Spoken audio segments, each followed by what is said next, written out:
I heard him before I saw him, the small, uneven footsteps in the hallway, the particular kind of quiet that children carry when they are trying not to cry, but the crying is already winning.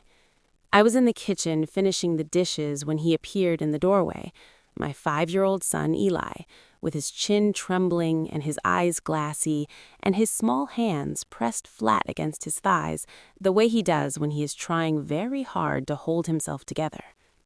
I dried my hands and crouched down to his level immediately. "What happened, baby?"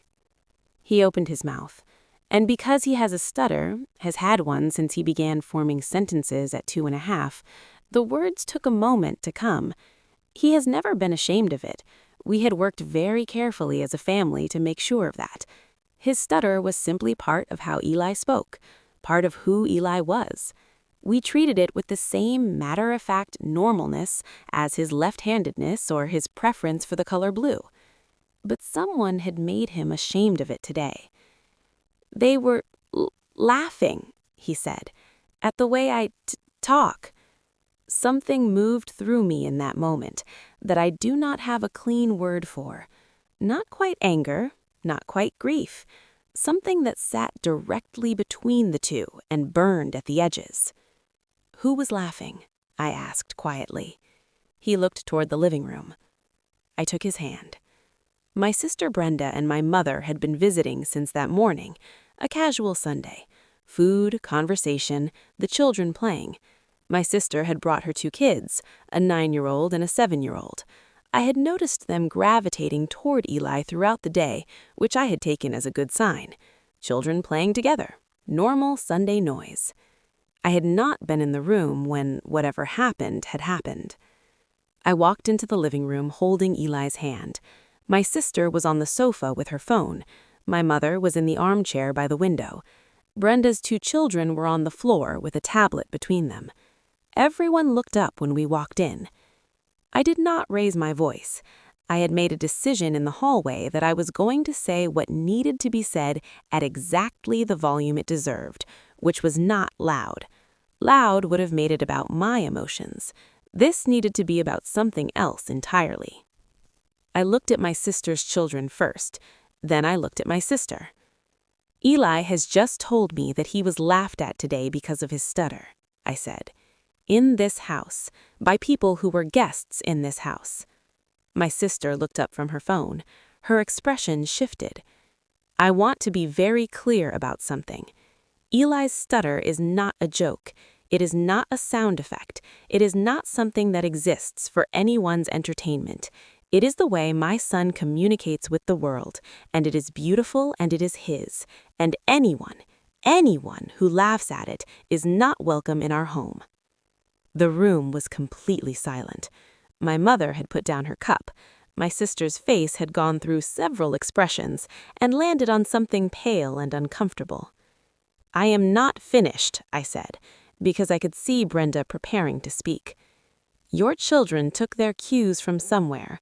Children that age do not decide on their own that a stutter is funny. They learn that from the adults around them. So, whatever has been said in your home about the way Eli talks, that ends today. Because if my son comes to me one more time with tears in his eyes because of something said under this roof or connected to this family, the visits stop. I love you, but I love him more, and he will always come first." I looked at Eli then. He was standing beside me with his hand in mine, watching the room with wide, serious eyes. I crouched down to him. "You are not funny," I told him quietly. "You are not a joke. The way you talk is perfect, and anyone who does not understand that is the problem. Not you. Never you." He leaned forward and put his forehead against mine. My sister apologized, slowly, uncomfortably, in the way people do when they have been caught rather than genuinely moved, but she apologized. Her children apologized to Eli directly, which I had asked for specifically, because I wanted him to see that people who do wrong things can say sorry, that the world corrects itself sometimes. My mother was silent for a long time. Later, before she left, she pulled me into a hug in the hallway and held on longer than usual. "You did right," she said into my shoulder. Eli slept well that night. I checked on him before I went to bed, and he was completely still and peaceful, with one arm thrown over his favorite stuffed bear. I stood in the doorway for a long time, just watching him breathe. Because there will be a world outside this house that does not always protect him the way I can.